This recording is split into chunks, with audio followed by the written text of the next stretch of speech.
রাউজানে বিএনপির দুই গ্রুপের সংঘর্ষে 7 থেকে 10 জন গুলিবিদ্ধ হওয়ার খবর পাওয়া গেছে। এ ঘটনায় আহত হয়েছে অন্তত 20 জন। বৃহস্পতিবার 14 নভেম্বর রাত 10টার দিকে রাউজান উপজেলার নোয়াপাড়া ইউনিয়নের নিরামিষপাড়া নামক এলাকায় এ গোলাগুলির ঘটনা ঘটে।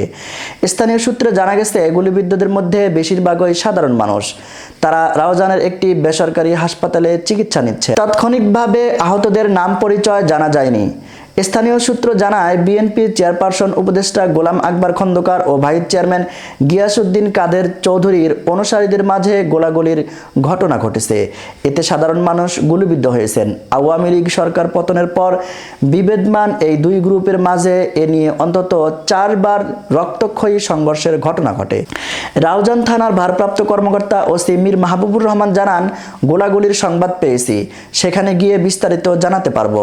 চট্টগ্রাম জেলা পুলিশের অতিরিক্ত পুলিশ সুপার সিরাজুল ইসলাম জানান, গুলিবিদ্ধদের উদ্ধার করে চিকিৎসার জন্য চট্টগ্রাম মেডিকেল কলেজ হাসপাতালে পাঠানো হয়েছে।